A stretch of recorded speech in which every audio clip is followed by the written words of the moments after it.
Welcome to the kidsministry.blog podcast. Every episode, we share ideas, tips, and resources to help your children's ministry thrive. Okay, so it's July.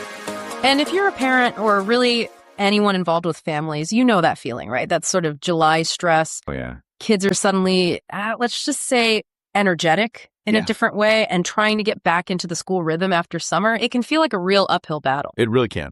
I mean, the source we looked at, kidsministry.blog, mentioned in their article my top 5 ideas for back-to-school events, how last year, for many, just jumping back into regular programming was, well, they called it a disaster. Yeah, they did. Yeah. Took weeks, apparently, to get any kind of rhythm back. Some families just felt lost in that whole transition. So what did they suggest? How do we avoid that chaos this year? That's exactly what we're digging into today. Kids Ministry blog really pushes this idea that instead of just, crossing your fingers and hoping things work out, you need planned, intentional, even creative back-to-school events.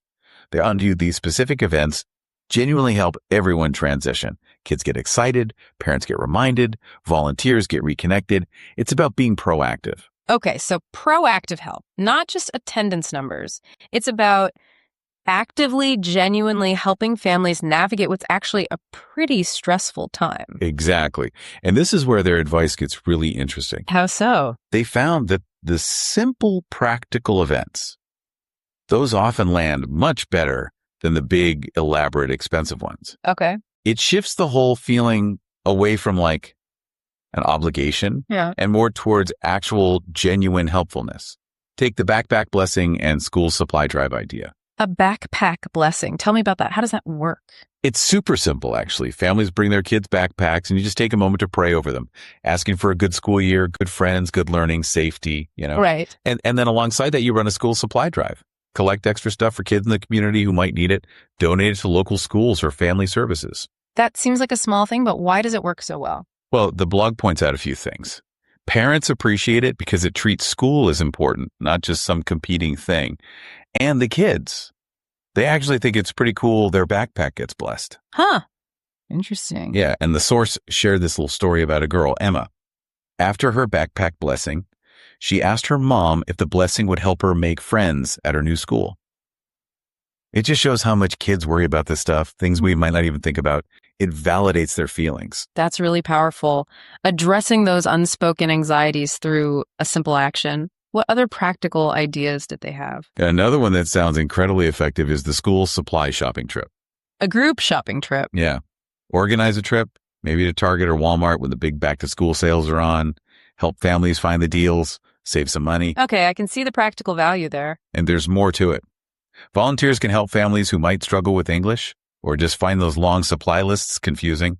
Plus, you can discreetly provide gift cards to families who you now are having a tough time financially. That feels really supportive. Did they share any stories about that? They did.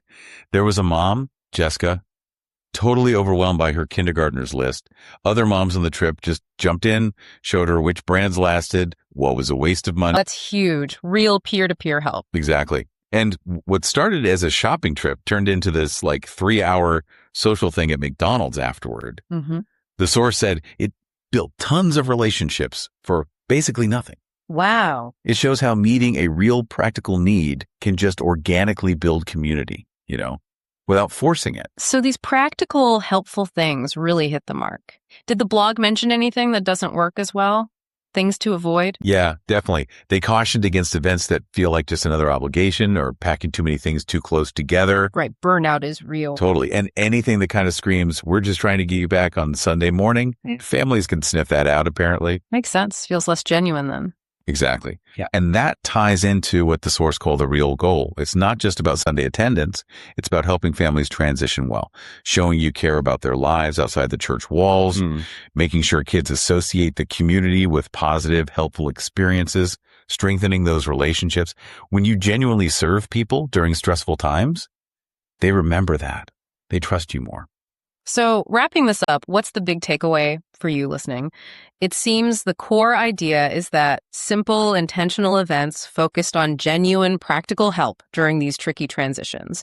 That's what builds really strong community bonds. It's about meeting people where they actually are. Right. Which leads to maybe a final thought for you to chew on. Thinking beyond just back to school. Where else in life, in our communities, are there stressful transitions where offering simple, practical support could build that kind of deep trust and connection? Thanks for listening. To find more ideas, tips, and resources, go to kidsministry.blog. We'll see you next time.